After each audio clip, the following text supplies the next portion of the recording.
Saudara, terima kasih Anda masih bersama kami di Kompas Petang. Sikap Nasdem mendukung bakal Capres Anies Baswedan yang mengkritisi kebijakan Presiden Joko Widodo kembali mendapat sorotan.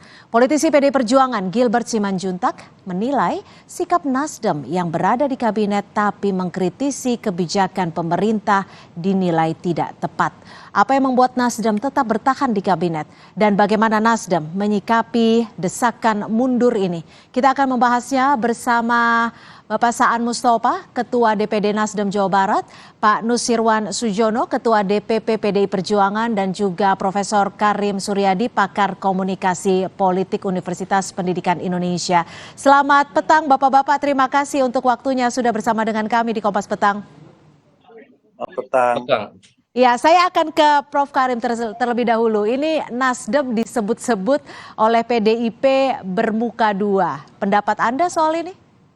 Ya, menurut saya antara sikap politik Nasdem yang mengusung calon presiden yang berbeda dengan mayoritas koalisi pendukung pemerintah dengan sikapnya mengkritik pemerintah, itu dua hal yang berbeda. Meskipun tidak bisa dipisahkan. Kenapa saya bilang dua hal yang berbeda? Sikap Nasdem berada dalam koalisi pemerintahan itu adalah sikap yang diambil ketika dia membentuk pemerintahan Joko Widodo. Yang kedua, sikap dia mengusung calon presiden yang berbeda dari koalisi mayoritas, itu sikap Nasdem 2004 dan seterusnya. Namun karena ini saling bertemali dan menjadi persoalan karena calon presidennya mengkritik pemerintah. Sebab saya pikir intinya bukan karena memilih calon presiden yang berbeda.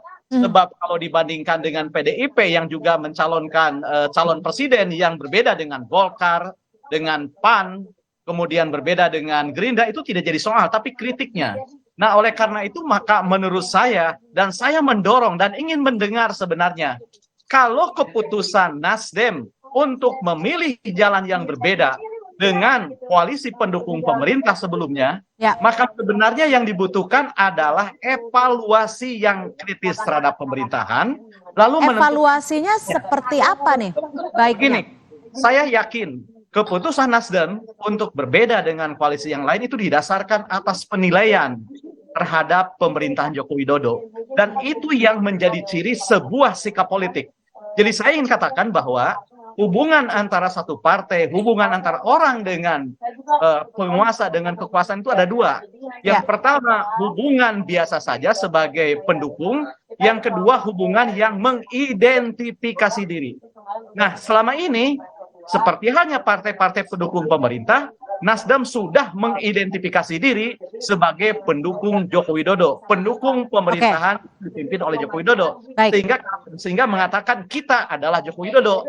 Nah, ketika pemilu 2024, Nasdem memilih sikap yang berbeda, sehingga tidak lagi. Jadi Anda ingin mengatakan bahwa dukungan dan juga tetap berada dalam kabinet itu merupakan suatu hal yang berbeda, tidak bisa disatukan. Saya akan ke Nasdem. Maksudnya begini, harus jelas antara ketika masih menjadi kita dan sekarang sudah memilih menjadi mereka. Kejelasan itu harus dijelaskan kepada publik sehingga clear ini untuk membangun bagaimana publik nanti menilai apakah akan menilai koalisi pemerintah lalu memilih dia atau ikut mendukung pilihan yang diambil oleh Nasdem. Saya pikir begitu. Saya akan ke Pak Saan. Pak Saan, kalau diminta out dari kabinet dan disebut-sebut sebagai partai yang bermuka dua, bagaimana Nasdem menyikapinya? Ya, yang pertama, selama Pak Jokowi masih menghendaki ya Nasdem ada dalam barisan koalisi pemerintahan sampai akhir masa periode nanti di 20 Oktober 2024, itu nggak ada masalah buat kita. Kecuali kalau Pak Jokowi sudah menghendaki Nasdem ada di koalisi ya pemerintahan. Itu yang pertama sikap Nasdem. Yang kedua, dari awal sikap Nasdem kan jelas. Dari mulai 2014 yang lalu sampai 2019, selama hampir 10 tahun, sikap Nasdem jelas bahwa Nasdem tetap mendukung terhadap jalannya pemerintahan Pak Jokowi sampai akhir masa periode Pak Jokowi. Tapi bentuk dukungannya seperti apa konkretnya nih, Pak Saan? Dukungan kan di parlemen. Saya dukungan di parlemen ya. Dukungan di parlemen tidak ada satupun misalnya program kebijakan Pak Jokowi yang ada di parlemen itu Nasdem persoalkan. Bahkan Nasdem mendukung penuh setiap kebijakan-kebijakan dan program-program di parlemen, program-program Pak Jokowi di parlemen ya. Misalnya dari mulai undang-undang yang Pak Jokowi kehendaki, anggaplah Omnibus Law misalnya. Dari mulai undang-undang dibuat sampai direvisi melalui Perpu, Nasdem juga tidak ada catatan apapun dan Nasdem dukung. Oke, Misalnya tapi gini Pak Saan, maaf saya potong. Sewaktu baca pres dari Nasdem ini mengkritik pemerintahan terkait soal jalan, bahkan ada beberapa data yang dinilai kurang tepat. Ini Nasdem diem aja? Ya, kalau itu kan sikapnya baca pres, itu kan untuk yang akan datang. Nasdem sendiri kan firm. Jadi kalau misalnya ada kritikan dari baca pres, dia memposisikan sebagai calon presiden. Dan baca pres dari yang diusung itu kan bukan hanya Nasdem. Nasdem memang mendukung Pak Anies dari awal. Dan juga ada dari PKS dan Demokrat. Tapi Nasdem secara partai itu firm. Sampai hari ini Nasdem tidak pernah berbeda sikapnya dengan Presiden Jokowi. Baik di pemerintahan maupun di parlemen. Jadi Anda membantah ya kalau Nasdem disebut-sebut muka dua ya? Ya, dilihat aja dari semua kebijakan yang ada di parlemen, mana yang pernah Nasdem tolak dan nggak Nasdem dukung. Oke, saya akan ke Pak Nusirwan. Pak Nusirwan, menurut Anda bagaimana? Nasdem, rekan Anda Pak Gilbert menyebut baiknya keluar sajalah daripada bermuka dua. Apakah ini yang disebut atau menjadi keresahan dari PDIP? Jadi begini, ada dua hal yang harus menjadi tinjauan. Pertama, kerjasama yang berlangsung selama ini itu bisa berlaku di legislatif, di pembuat aturan perundang-undangan yang berada di legislatif. Yang kedua adalah bekerja eksekutif di pemerintahan. Jadi koalisi atau kerjasama yang berlangsung selama ini tinjauannya ada dua. Tinjauan yang berkaitan dengan parlementarian, legislatif, dan juga adalah bekerja di eksekutif yang dilakukan secara bersama-sama. Tadi sudah dijelaskan oleh Pak Saan, benar bahwa apa yang dilakukan, produk yang telah dikeluarkan oleh legislatif seperti yang disampaikan. Yang kedua yang saya katakan, di dalam program, di dalam lingkup eksekutif di pemerintahan, tentu di sini adalah merupakan pelaksanaan daripada undang-undang. Nah, pelaksanaan ini kan yang mimpin kan ada, yang disebut selama ini yang dikatakan adalah anggota kabinet. Kan begitu.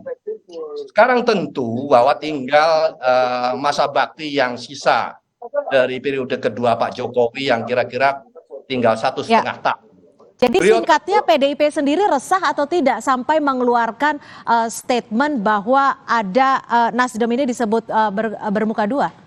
Saya tidak bisa langsung menjawab resah atau tidak. Maka saya jelaskan dulu kenapa saya harus menjawab resah sama tidak. Jadi katakan yang berkaitan dengan pemerintahan, saya teruskan lagi. Bahwa 1,5 tahun ini tentunya Pak Jokowi ingin seluruh programnya dipastikan ini masih berlanjut, masih terjaga, dan itu merupakan legacy beliau nanti.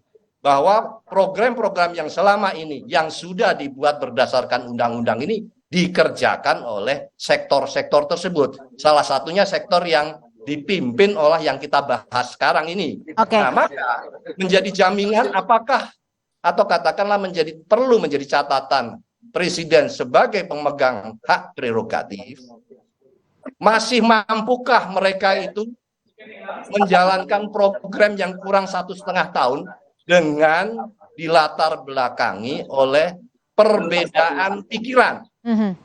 Perbedaan pikiran. Karena tidak bisa tadi dipotong. Pokoknya saya akan mendukung sampai 2024. Tidak bisa. Karena semua itu harus totally.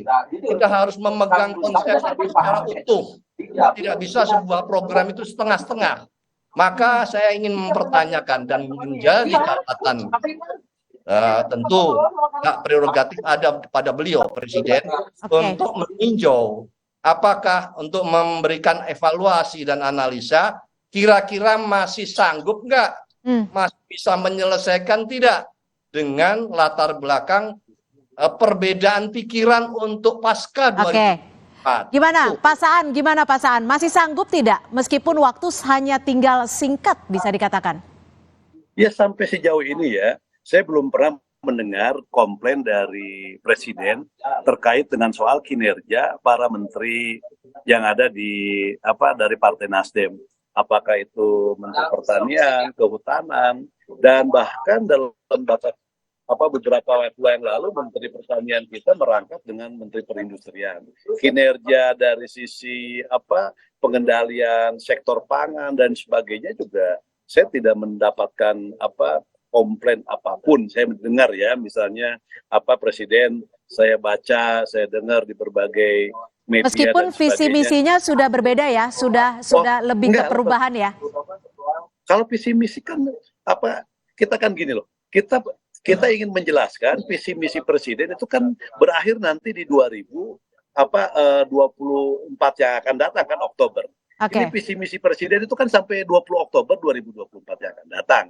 Nah pasca itu, misalnya pasca Oktober 2024, nah kita baru berpikir apa yang akan dilanjutkan dari program Presiden dan apa yang akan diperbaiki. Jadi ada kesinambungan dari sisi program dan kebijakan Presiden, dan ada yang upaya perbaikan dari apa yang sudah dilakukan oleh Presiden.